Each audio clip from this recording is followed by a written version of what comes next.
Assalamualaikum warahmatullahi wabarakatuh. Assalamualaikum.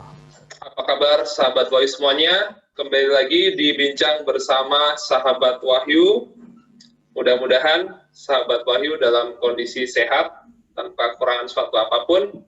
Baiklah sahabat Wahyu, insya Allah kita malam ini akan membahas Papua kaya, tapi jadi provinsi termiskin. Kenapa bisa ya? Nah, untuk itu saya akan mengundang narasumber yang sudah tidak asing lagi bagi kita semua. Assalamualaikum warahmatullahi wabarakatuh. Bang Rocky Almaroki, apa kabar Bang Rocky? Assalamualaikum warahmatullahi wabarakatuh. Kabar baik, sehat, semangat. Baik Bang Rocky, jadi kalau kita satu kata untuk Papua ini kita bilang prihatin ya Bang Rocky ya? Iya. Di mana Papua ini adalah salah satu provinsi di Indonesia yang mempunyai sumber daya alam yang sangat melimpah. Ada emas di sana, ada tembaga, belum dari kekayaan hutannya sendiri, belum dari gas bumi, belum yang lain-lain. Namun ternyata di bulan September 2020 menurut BPS, Papua menjadi provinsi termiskin. Nah, yang saya ketahui, Bang Rocky ini kan lahir di Papua. Saya ingin mendengar sedikit sebenarnya seperti apa sih kehidupan masyarakat di Papua dengan berlimpahnya sumber daya alam di sana, gitu Bang Rocky. Para sahabat Wahyu yang dirahmati Allah, yang berbahagia, semoga semua mendapat perlindungan supaya tidak terkena wabah corona dan bahaya-bahaya lainnya. Tentu ketika saya mendengar bahwa Papua menjadi provinsi termiskin, ini bercampur baur ini perasaan saya. Sedih, ada marah juga gitu, ada merasa juga kecewa, juga merasa prihatin. Itu satu kata yang mungkin beda. Kalau di tulisan saya itu sampai saya tulis dengan kalimat yang sering digunakan oleh teman-teman di sana di Papua itu Mamayo. Mamayo, apa artinya Bang Rocky? Mamayo itu sama dengan aduh mama gitu, artinya kok bisa ya begitu ampun gitu ya. Ya gitulah kayak seperti, sehingga saya menggunakan istilah mamayo gitu. Jadi memang sangat prihatin itu dengan kondisi itu. Di satu sisi provinsi Papua itu kan sumber daya alamnya berlimpah gitu. Saya memang lahir besar tumbuh di sana ya. Sampai SMA, kemudian baru masuk ke STPDN, dan saya bertugas lagi di Papua, walaupun tidak di Bumi Merauke, tetap saya bertugas di Kota Sorong. Ya, jadi dan sama di Papua dan Papua Barat, dua-duanya berlimpah kekayaan alamnya. Cuma dua-duanya juga menjadi provinsi termiskin, urutan 1 dan 2 dari bawah. Ini yang sangat menyedihkan. Dan bagi saya tidak rasional gitu, di mana begitu banyaknya kekayaan alam dengan jumlah penduduk yang tidak terlalu banyak, semestinya kalau dikelola dengan tepat harusnya menjadi provinsi paling makmur di Indonesia. Jadi ibaratnya dengan sumber daya yang alam yang ada itu saja, kalau dikelola dengan baik dan dengan jumlah penduduk yang masih sedikit itu, seharusnya jumlah orang miskin nyaris bisa dihindari ada. Harusnya begitu. Baik. Nah, ini lalu berarti apa penyebab utama Bang Rocky? Ya berarti ada kesalahan tata kelola pemerintahan yang ada di situ. Jadi kalau pemerintah itu kan punya kewajiban untuk melindungi, kemudian mencerdaskan, kemudian mensejahterakan. Nah, kalau itu dicoba baca di pembukaan konstitusi Undang-Undang Dasar 45 itu, harusnya para pejabat, para pengelola pemerintah itu harusnya paham. Nah, cuma memang kalau di daerah itu ada kendala besar gitu ya, karena memang banyak sekali prosedur maupun aturan yang mengatur itu dan membuat sulit untuk mengelolanya dengan nyaman gitu. Nah, karena semua kekayaan alam itu izin dan pengelolaannya semua jadi kewenangan pusat, sayangnya kan di situ.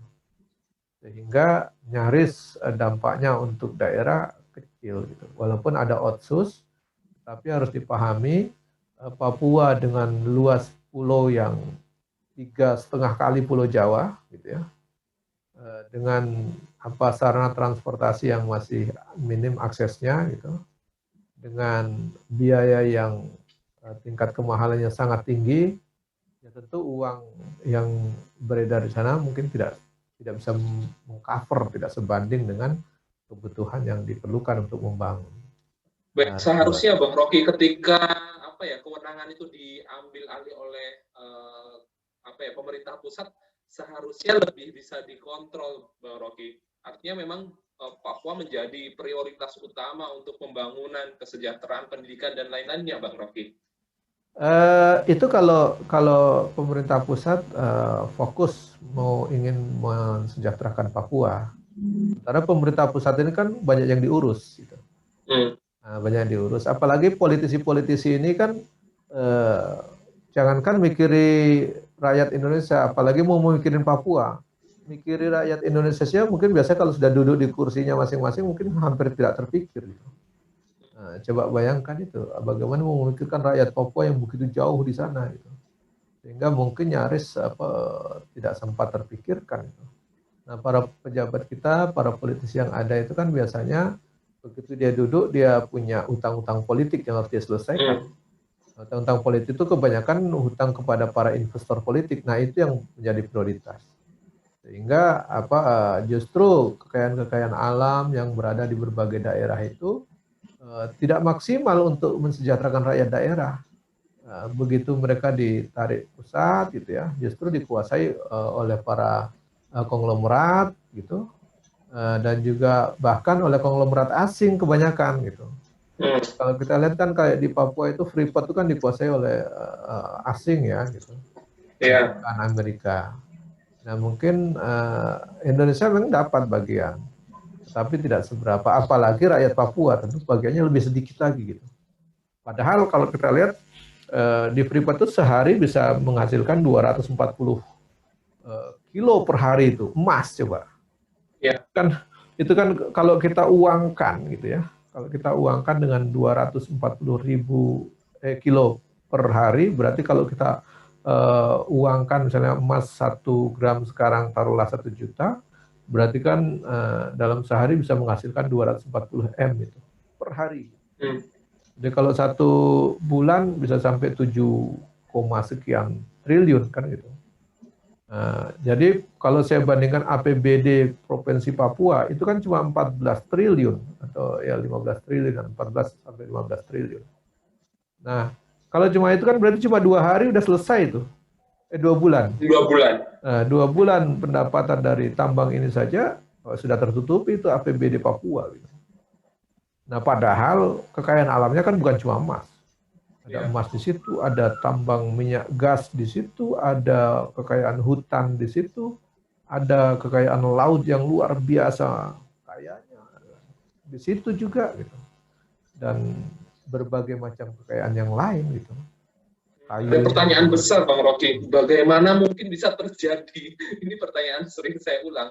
Dengan apa ya, Bang Rocky menjelaskan bahwa hasil emas saja dalam 1 hari 240 kilo. Ya. Jadi bagaimana mungkin ini bisa terjadi gitu? Sangat miris Bang Rocky. Iya, itu tadi saya bilang. Justru pengelolaan tambang-tambang strategis itu ditarik ke pusat gitu. Nah, itulah. Jadi justru ditarik ke pusat dan mungkin kembali ke daerahnya sangat sedikit gitu. Nyaris tidak begitu memberikan efek kesejahteraan. Faktanya di Papua bukan tambah sejahtera, daerah itu menjadi daerah provinsi termiskin dengan kekayaan alam yang begitu rupa. Jadi apakah ketika dikelola daerah, apakah akan menjadi lebih baik, Bang Rocky? Ya, kalau itu diurus dengan baik, seharusnya baik gitu. Kan gitu. Jadi kalau dia berlimpah gitu, harusnya putra-putra Papua itu diberikan pendidikan yang terbaik. Dengan pendapatan 240 kg per hari emas itu, kalau hanya mencetak kader-kader anak-anak muda Papua yang cerdas-cerdas, yang hebat-hebat itu kan tidak sulit tuh dengan biaya yang ada. Kalau perlu orang-orang ini disekolahkan dengan fasilitas terbaik, dengan guru yang terbaik, dengan fasilitas pendidikan yang terbaik gitu. Kalau perlu dia disekolahkan ke luar gitu, yang terbaiknya di luar misalnya, sebagian di dalam.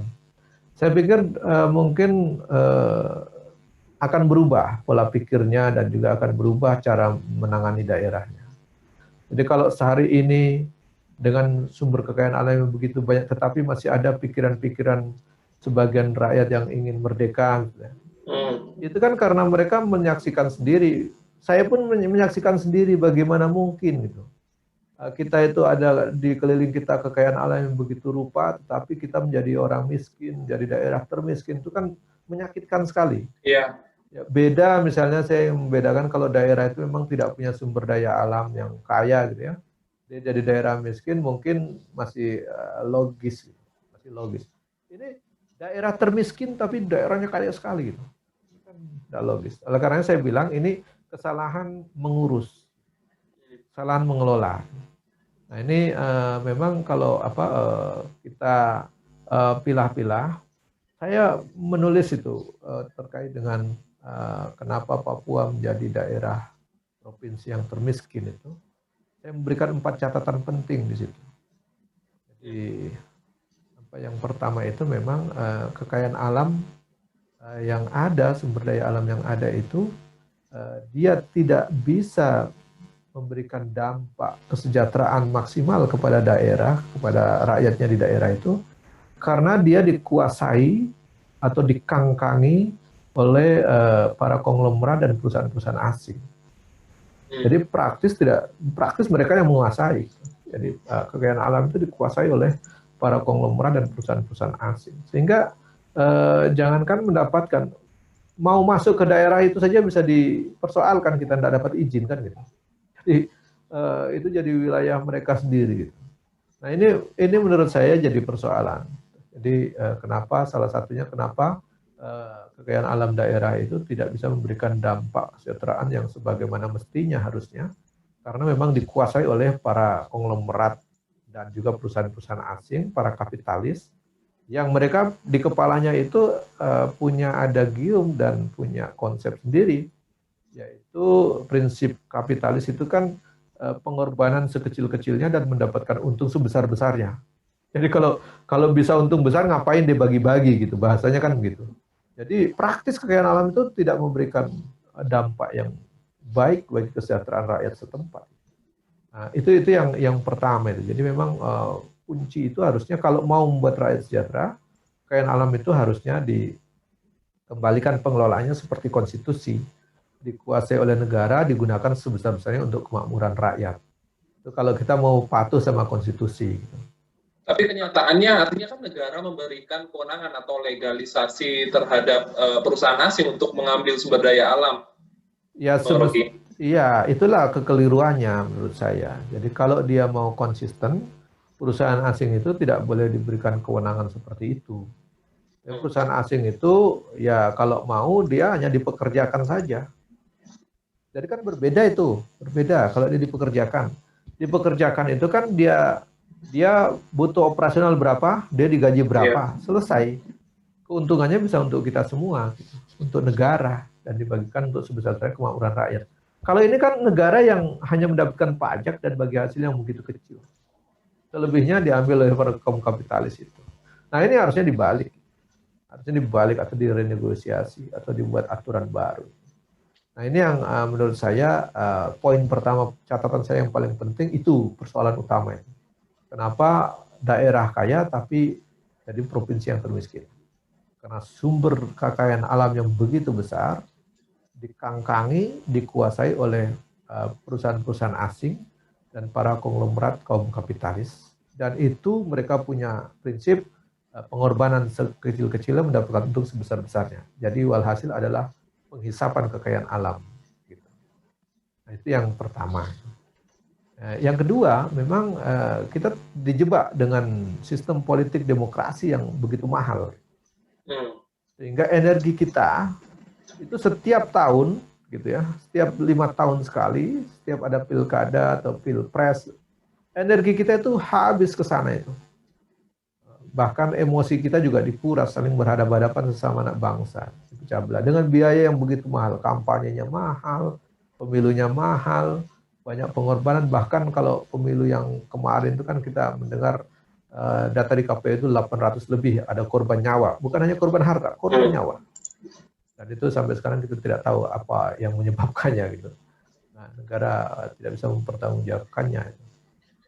Apa sebabnya sampai mereka meninggal gitu, berkorban, dan ujungnya seperti apa. Padahal negara wajib melindungi segenap bangsanya, gitu, rakyatnya. Nah, itu jika yang kedua. terdapat pernyataan begini Bang Rocky, ya memang demokrasi seperti itu gitu. Kita harus ya memaklumi Bang Rocky. Ya kalau memang, makanya tadi saya bilang terjebak gitu. Padahal kita kan bisa merubahnya, tidak seperti itu. Saya kasih contoh ya, dulu kan kita juga bisa memilih kepala daerah tanpa harus ada pilkada langsung begitu. Memilih presiden tidak harus langsung juga begitu. Bahkan kalau orang-orang yang selalu teriak-teriak Pancasilais itu, kalau mereka kembali ke dasar negara Pancasila, apakah pilpres yang langsung, pilkada yang langsung itu sesuai dengan sila keempat Pancasila? Kan tidak.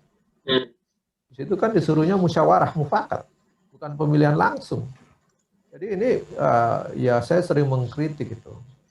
Bahkan suatu saat saya sedang mengajar anggota-anggota dewan dari salah satu provinsi, itu ada yang bertanya, berarti pilkada langsung, pilpres langsung itu bertentangan dengan Pancasila ya? Saya bilang orang yang membaca dan melihat faktanya memang demikian, kecuali mengubah silanya, saya bilang. Jadi kan faktanya memang tidak sesuai kan. Di situ suruh di sila itu kan sudah musyawarah, bukan pemilihan langsung. Jadi faktanya memang begitu, berarti memang tidak sesuai. Kenapa dilanjutkan? Saya bilang inilah manusia kalau diberi kewenangan membuat hukum, mereka buat sesuai aturan yang sesuai keinginan masing-masing, sesuai dengan hawa nafsunya lah gitu. Nah, jadi seperti itulah faktanya. Itulah demokrasi gitu.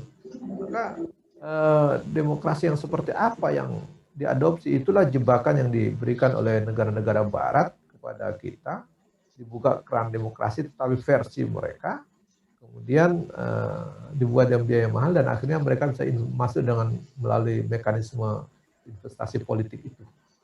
Jadi mereka bisa ikut terlibat membiayai pesta demokrasi, kemudian menyandera para pejabat politik maupun para politisi yang ingin duduk di kekuasaan, yang butuh duit, butuh modal untuk membiayai politik demokrasinya. Akhirnya mereka harus saling simbiosis mutualis. Itulah yang kemudian disebut dengan kelompok oligarki. Bertemunya para politisi yang ingin meraih jabatan tertentu, tapi butuh duit yang untuk biaya kampanye dan sejenisnya, disiapkan oleh para investor politik, para pengusaha, yang para pebisnis tadi, kaum kapitalis, sehingga bertemulah para pebisnis atau pengusaha bergabung dengan para politisi atau para pejabat yang ingin duduk di jabatannya. Mereka berkolaborasi, terbentuklah oligarki itu. Jadi ini persoalannya. Jadi terjeratlah para pejabat politik itu dengan, tadi saya bilang, dengan janji-janji politik maupun hutang-hutang politik yang membiayai mereka. Tentu disinilah mereka akhirnya ya melihat daerah yang kaya itu jadi dieksploitasi untuk kepentingan bisnis maupun kepentingan oligarki. Ini yang akhirnya daerah tidak mendapatkan efek kesejahteraan sebagaimana seharusnya. Kayak aneh ya, daerah kaya begitu bisa jadi daerah miskin. Artinya ya Bang Rocky ya, kalau kita tahu bahwa katanya soko guru ekonomi Indonesia ini kan koperasi gotong royong. Nah, itu kenyataannya nggak sesuai juga Bang Rocky. Oh iya, itu faktualnya begitu. Kita kan mengatakan bahwa soko guru ekonomi Indonesia di konstitusi itu kan koperasi ya, dilakukan dengan asas kekeluargaan gitu. Tapi faktanya yang praktek di negeri ini kan bukan koperasi yang menjadi tulang punggung, tapi kaum kapitalis. Faktanya coba tengoklah, misalnya coba kita ke Papua yang ini sedang kita bahas. Apakah Freeport itu koperasi yang mengelola tambang-tambang emas di sana? Apakah migas, minyak dan gas bumi di Bintuni sana, misalnya di Sorong, di Arar itu, apakah dikelola oleh koperasi gitu? Kan tidak, dikelola perusahaan-perusahaan besar, bahkan perusahaan-perusahaan asing kan gitu posisinya. Jadi kalau kita bilang memang ini kesalahan dalam konteks mengurus negara yang tidak komitmen dengan pelaksanaan konstitusi kita sendiri, apalagi kalau dibilang dengan aturan-aturan yang bertentangan dengan agama gitu, justru makin jauh gitu. Nah itu posisinya. Jadi tadi saya sebut sudah 3 ya Pak, 3 penyebab utama kenapa Papua bisa termiskin padahal dengan kekayaan alam yang begitu banyak. Jadi yang pertama itu dia kekayaan alam itu dikangkangi, dikuasai oleh kaum kapitalis sehingga tidak memberikan dampak kesejahteraan kepada rakyat atau masyarakat setempat. Kedua itu karena pesta demokrasi yang begitu mahal dalam sistem politiknya, sistem demokrasi yang begitu mahal sehingga menyita sumber daya yang ada. Ketiga ya para pejabat hasil dari pesta demokrasi itu tersandra kepentingan politik dengan para pebisnis sehingga akhirnya izin-izin itu bisa diberikan kepada pihak yang memberikan ikut terlibat dalam pembiayaan politik. Politik balas budi, Bang Ruki. Ya, politik balas budi kepada para investor politik atau para oligarki jadinya. Dan yang keempat itu rakyat tidak berdaya gitu. Rakyat tidak berdaya. Kaum LSM, tokoh masyarakat, tokoh ilmuwan, tokoh agama itu tidak berdaya menghadapi tekanan rejim atau penguasa yang faktanya dia banyak dipengaruhi oleh kepentingan atau bahasa tadi saya tersandra oleh kepentingan para oligarki gitu. Ini nggak sesuai juga dengan moto ataupun adigium demokrasi bahwa dari rakyat oleh rakyat untuk rakyat, Bang Rocky. Ya masih sesuai, tapi dari rakyat kecil untuk rakyat menengah baginya bagi untuk rakyat besar jadinya. Kan gitu. Rakyat kecil boleh memilih gitu. Tapi yang menentukan menang kalah bukan mereka. Gitu. Menang kalah. Jadi rakyat itu disuruh memilih aja. Yang memutuskan siapa menang, siapa kalah, siapa duduk, siapa tidak itu kan bukan rakyat lagi. Kan rakyat tidak tahu hasilnya seperti apa. Yang punya kewenangan menetapkan siapa yang pemenang, siapa yang akan duduk itu kan bukan rakyat lagi. Tapi organ-organ yang ditunjuk oleh para penguasa. Misalnya yang menetapkan pemenang pilkada siapa? Apakah rakyat? Rakyat itu cuma milih. Yang memutuskan siapa? Yang menetapkan? Ya KPU-nya. Nah, kalau ada sengketa yang menetapkan siapa? Bisa ke MA, bisa ke MK kan tadi. Ke KMK. Gitu. Jadi yang memutuskan ya MK. Siapa MK itu? Apakah rakyat? Rakyat nggak milih lagi. Gitu. Jadi tadi saya bilang ada game demokrasi dari rakyat oleh rakyat untuk rakyat. Itu mungkin dulu di Amerika awal-awal slogan itu yang dikemukakan di Amerika gitu. Tapi sudah dikoreksi oleh Presiden Amerika Rutherford by Hayes itu yang mengatakan bahwa 10 tahun sebelumnya memang demokrasi itu dari rakyat oleh rakyat untuk rakyat. Tetapi 10 tahun kemudian yang ada adalah demokrasi itu from company, by company, for company gitu kalau bahasa oligarki. Jadi company kalau jadi para oligarki, para pengusaha yang mengelola itu. Rakyat hanya stempel aja. Jadi ini fakta demokrasi memang begitu. Dan kita dijebak untuk terpaksa mengikutinya. Dulu dengan biaya yang agak murah sekarang dibikin seperti itu langsung gitu dengan sangat mahal. Jadi rakyat disuruh pesta demokrasi, sibuk habis itu bersih tegang, rame-rame, kemudian harus bersengketa gitu ya, ricuh. Di sisi yang lain para pebisnis, para perusahaan-perusahaan asing ini dia sibuk mengeruk kekayaan alamnya. Saat rakyat pesta-pesta demokrasi tadi, sibuk sana sibuk sini berantem, bakar-bakar, ada yang bakar-bakar gitu ya. Terus sengketa sampai di MK gitu. Iya. Di sisi lain mereka rakyat yang sibuk begitu ya para pebisnis ini sibuk menggali kekayaan alam mereka terus. Jadi ini kan jalan terus ini. Yang nyedot minyak disedot terus, yang nyedot emas digali terus gitu kan gitu. Yang nyedot gas ya disedot terus gitu. Rakyat sekarang lagi rame juga itu sengketa-sengketa di MK kan gitu. Mereka sibuk aja di situ rakyat dengan para politisi diadu-adu. Ini menyedihkan. Sementara rakyat-rakyat yang kritis ditekan, bahkan ada sebagian yang tidak sekedar ditekan, bahkan dikriminalisasi kemudian ditahan atau dipenjara. Nah ini sehingga tidak berdaya dan ini bergulir terus akhirnya.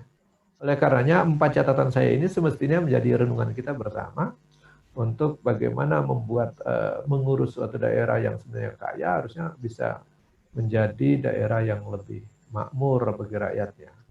Ya jangan sampai lah daerahnya kaya tapi rakyatnya banyak yang miskin gitu, atau ditaruh di ranking pertama itu sebagai daerah termiskin, itu kan menyakitkan tuh, menyedihkan. Jadi saya membaca itu urutannya kan yang paling termiskin terbanyak itu ya Papua. Kedua, urutan kedua siapa? Ternyata Papua Papua Barat. Barat. Masih Ya. Papua juga, itu kan daerah kaya juga gitu. Jadi luar biasa itu. Jadi menyedihkannya itu. Baru lanjut ke NTT, Maluku, Gorontalo. Terus tiba-tiba Aceh masuk gitu. Nah, ada yang menarik nih Bang Rocky. Kita di segmen apa kata mereka.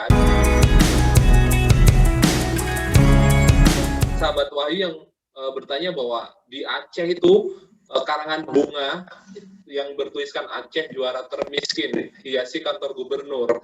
Kemudian di kompas.com juga bahwa pengamat politik dari Fakultas Ekonomi Universitas Syiah Kuala, Dr. Amir SCMSI menyebutkan meningkatnya angka kemiskinan di Aceh tahun 2021 terjadi karena adanya kesalahan manajemen anggaran oleh pemerintah Aceh. Nah, apa tanggapan Bang Rocky terkait? Kayaknya Aceh ini lebih isunya itu diangkat gitu Bang Rocky. Ya, saya beberapa diskusi dengan teman-teman di alumni pemerintahan juga, memang banyak yang mendiskusikan tentang Aceh. Aceh sebagai daerah miskin di Sumatera. Padahal Sumatera juga pulau yang kekayaan alamnya juga banyak gitu. Dan ada satu yang menggelitik bagi saya, Sumatera Selatan itu masuk juga 10 besar termiskin gitu, Sumsel. Padahal di sana ada gas, ada minyak, ada sawit, ada batu bara luar biasa. Ini aneh gitu bisa jadi daerah termiskin. Ya, intinya kesalahan mengurus. Manajemen pemerintahnya salah. Artinya negara ini dengan daerahnya kekayaan alam yang begitu banyak salah urus. Jadi harusnya ditata ulang, diurus dengan baik semestinya. Jadi kalau saya lihat di situ memang ada mendiskreditkan Aceh yang lebih besar dengan suaranya dengan mengirim bunga itu. Padahal kalau kita bicara secara keseluruhan, itu mestinya karangan bunga itu bisa diarahkan ke lebih parah, yaitu di Papua dan Papua Barat. Tetapi mungkin Aceh karena mereka melihat bahwa Aceh ini prototipe sebagai daerah basis syariah Islam gitu ya. Jika nampaknya ada sentimen itu sehingga saya membaca ada isu ke arah sana, sentimen kepada syariah Islamnya itu, sehingga mereka ingin membuat opini bahwa kalau menggunakan dekat dengan syariah Islam, padahal Aceh itu kan tidak syariah Islam secara utuh, akan beberapa saja. Sistem ekonominya juga tidak menggunakan sistem ekonomi syariah. Kalau sistem ekonomi syariah kan pengelolaan kekayaan alam semua tidak boleh diberikan kepada swasta. Nah ini penting Bang Rocky. Bagaimana pandangan Islam terkait pengelolaan sumber daya alam Bang Rocky? Ya, kalau pengelolaan sumber daya alam dalam Islam itu kan dibagi kepemilikan. Hak milik itu dibagi. Ada 3 gitu. Beda dengan dalam sistem kapitalis. Jadi dalam sistem kapitalis itu siapa saja boleh memiliki apa saja sepanjang dia mampu. Kalau dalam Islam itu ada barang yang boleh dimiliki oleh individu secara personal, seperti rumah, mobil, itu boleh dimiliki secara individu. Ada barang-barang yang hanya dimiliki oleh negara, gitu. Tidak boleh dimiliki oleh individu. Gitu. Ada barang-barang yang dimiliki secara kolektif bersama, tidak boleh dimiliki oleh individu maupun dimiliki oleh negara. Kepemilikan umum, Bang Rocky. Nah, bahasanya kepemilikan umum secara kolektif. Gitu. Nah, kepemilikan umum inilah yang masuk di dalamnya adalah kekayaan alam. Gitu. Karena kekayaan alam itu kan anugerah dari Allah yang menciptakannya. Gitu. Diserahkan ke situ kan untuk semua manusia, bukan dipilih untuk orang yang kaya saja memilikinya atau orang yang berkuasa saja memilikinya. Nah, itulah filosofinya, sehingga dalam Islam itu diatur hukumnya kekayaan alam itu adalah milik bersama. Semua orang harus punya akses yang sama. Oleh karena supaya tidak ada yang bisa saling menguasai, maka harus dikelola oleh negara, diambil alih oleh negara. Tapi negara hanya mengelolanya, tidak memilikinya. Karena negara satu-satunya institusi yang bisa mengurus rakyatnya. Oleh karenanya negaralah yang mengelola itu dan digunakan sepenuhnya kembali kepada rakyat. Sehingga hasil-hasil kekayaan alam itu harus dikembalikan untuk kesejahteraan rakyat. Jadi tidak digunakan untuk kepentingan individu, kepentingan pribadi, kepentingan kaum oligarkinya. Di situ letak perbedaannya. Sehingga bagaimana kemudian hal ini bisa direalisasikan, Bang Rocky? Ya tentu harus ada regulasi yang mengatur itu. Kalau dalam Islam kan sudah ada regulasinya, ada hadisnya yang mengatur rakyat ataupun umat itu berserikat dalam 3 hal, yaitu al-kala wal ma' wan nar. Jadi energi, tambang energi maupun hutan maupun pengembalaan, dan juga air. Air itu tidak boleh dikuasai oleh seseorang ataupun perusahaan. Termasuk laut itu harus dikuasai oleh negara, digunakan semua, harus punya akses yang sama. Termasuk pulau itu tidak boleh dikuasai oleh individu karena semua rakyat punya hak yang sama. Pulau itu Allah ciptakan untuk semua manusia. Artinya oleh karenanya supaya teratur negara yang mengaturnya. Dan negara tidak boleh memberikan itu kepada individu sehingga orang lain tertutup aksesnya. Kan ada beberapa pulau itu, saya ke daerah Wakatobi waktu itu. Itu kan ada beberapa pulau di sana yang akhirnya rakyat di situ tidak bisa mengakses karena katanya sudah disewa oleh asing gitu ya, orang-orang asing yang masuk ke situ tidak boleh. Nah itu tidak boleh terjadi seperti itu. Apalagi tambang gitu ya, tambang kita kan mau masuk tidak boleh itu. Kita sudah dikelola oleh perusahaan-perusahaan asing, itu tidak boleh itu. Jadi tambang, minyak gas bumi, energi dan hutan pengembalaan, padang gembala, air dan sejenisnya, dan pabrik sarana-sarana umum itu milik bersama umat. Jadi negara hanya mengelolanya dan semuanya diserahkan kepada umat hasilnya. Nah kalau itu dilaksanakan, wah saya yakin, misalnya, kaya sekali kita itu. Negeri ini sangat kaya. Oleh karena memang negeri ini begitu kekayaan alam begitu banyak, tetapi kita dibuat seolah-olah tidak bisa memanfaatkan dengan baik karena itu sudah dikuasai oleh pihak lain. Coba Anda buka peta pemilikan tambang saya di Indonesia. Hampir semuanya dikuasai oleh perusahaan-perusahaan asing. Nah terus kita ini menguasai apa gitu? Jadi seolah wajar kalau kita miskin, Bang Rocky. Iya, negara kita ini hutangnya sampai ribuan triliun, bahkan 5.000 triliun lebih sekarang kan gitu. Padahal kekayaan alam kita begitu banyak, coba bayangkan. Tadi saya bilang kalau mengelola emas Papua saja 240 M per hari gitu ya. Satu bulan 7, sekian T gitu. 1 tahun kan sekitar 80 triliun gitu. Itu baru dari 1 titik itu. Nah, belum gasnya, belum minyaknya, belum hutannya, belum hasil lautnya. Oh luar biasa kayanya itu. Jadi seharusnya negeri ini tidak layak punya hutang. Tidak layak punya hutang. Dengan sumber daya alam yang berlimpah begitu. Ini kita kalau ditanya oleh Allah nanti kita tidak bisa mempertanggungjawabkan. Kenapa? Kenapa ada dikasih kekayaan alam yang begitu banyak, kalian tidak bisa ngurus itu, malah diserahkan kepada asing. Gitu. Mau apa kita? Cara berpikirnya harusnya, kalau kita belum bisa mengelola sendiri, ambil anak-anak negeri ini, sekolahkan, biayai, biasakan, supaya dia pintar mengelolanya. Bukan malah mendatangkan orang-orang asing, kita disuruh menonton jadinya. Begitu jadinya. Ini kan luar biasa itu. Jadi ini kenapa kita bisa memiliki kekayaan alam yang begitu banyak, tetapi efeknya tidak besar terhadap kesejahteraan karena salah urus, menggunakan sistem pengurusan yang keliru, tidak patuh kepada aturan yang sudah menciptakan kita dan menciptakan kekayaan alam itu sendiri. Kan Allah yang menciptakan kita dan menciptakan kekayaan alam itu. Kita tidak patuhi aturannya. Aturannya seperti apa? Aturannya kekayaan alam itu harus dikelola oleh negara, digunakan sebesar-besarnya untuk kemakmuran rakyat, bukan diserahkan kepada perusahaan-perusahaan. Nah Baik, itu artinya memang aturan. sebenarnya rakyat bisa memilih sistem apa yang akan diterapkan ya Bang Rocky ya. Mau Ya pakai sistem semestinya itu. kapitalis yang memang seperti ini atau kita memilih sistem syariah atau sistem yang berasal dari Allah tuh ya Bang Rocky ya. Ya, cuma kendalanya kan begitu kita tawarkan sistem yang sesuai dengan aturan Allah atau sistem syariah, itu langsung mendapat perlawanan yang negatif gitu. Ya terutama terutama orang-orang yang sedang menikmati, terutama perusahaan-perusahaan asing maupun terutama negara-negara barat yang sedang menggunakan perusahaan-perusahaan asingnya menyedot kekayaan alam di negaranya. Pasti mereka yang memprovokasi untuk menolaknya gitu. Dan sayangnya rakyat kita mungkin belum terbuka wawasannya sehingga mereka juga ikut-ikut terprovokasi menolaknya gitu. Padahal mereka menderita dengan sistem kapitalis yang ada sekarang. Bagaimana tidak menderita, kekayaan alamnya begitu banyak tapi miskin.